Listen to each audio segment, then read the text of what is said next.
اس دور خود غرضی میں ارے حالات ایسے ہیں کہ لوگوں کو خدا یاد نہیں. آج حالات ایسے ہو چکے ہیں کہ لوگوں کو خدا تک یاد نہیں. اقبال کہتا ہے کون رکھے گا تجھے یاد اس دور خود غرضی میں. حالات ایسے ہیں کہ لوگوں کو خدا یاد نہیں. ہم کون ہیں کیا ہیں باخدا یاد نہیں. اپنے اسلاف کی کوئی بھی ادا یاد نہیں. ہم کون ہیں کیا ہیں باخدا یاد نہیں. اپنے اسلاف کی کوئی بھی ادا یاد نہیں. آج ہمیں نہیں پتا تو ہمیں اپنے اسلاف کے بارے میں نہیں پتا. آج ہمیں نہیں پتا تو اپنے حکمرانوں کے بارے میں نہیں پتا. اپنے ان اسلامی حکمرانوں کے بارے میں نہیں پتا کہ جو دریا کو ایک خط لکھا کرتے تھے تو دریا جاری ہو جاتے تھے. سمندر کو ایک خط لکھا کرتے تھے تو سمندر کے سمندر جاری ہو جایا کرتے تھے.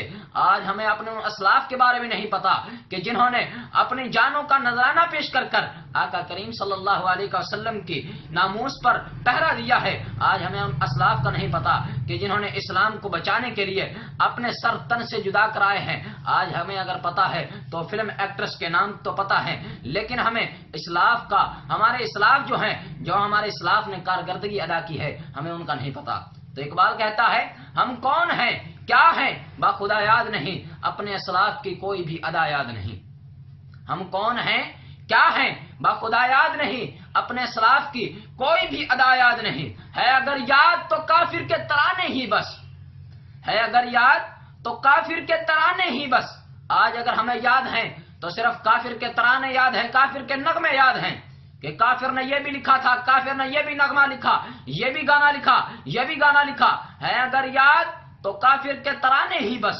ہے نہیں یاد تو مسجد کی صدا یاد نہیں. آج 5 وقت اذان ہوتی ہے, ہمارے کانوں پر جوں تک نہیں رینگتی. رب کی طرف سے ہمیں 5 وقت بلاوا آتا ہے, ہمارے کانوں پر جوں تک نہیں رینگتی. دنیا کی مثال ایسی ہے کہ اگر کسی کے پیسے گم ہو جاتے ہیں, پیسے گم ہو جاتے ہیں, اسے فکر لگی رہتی ہے کہ میرے فلاں وقت میں پیسے گم ہو گئے. حالانکہ دنیا میں رہنے والی چیز جب گم ہو جاتی ہے انسان کو فکر لگی رہتی ہے. اب یہ نماز رب کائنات نے جو اپنے حبیب کو تحفہ دیا یہ قضا ہو جاتی ہے, 5 وقت کی اذان ہو جاتی ہے, ہمارے کانوں پر جوں تک نہیں رینگتی. ہے اگر یاد تو کافر کے ترانے ہی بس. ہے نہیں یاد تو مسجد کی صدا یاد نہیں. بنت حوا کو نچاتے ہیں سرعام محفل میں.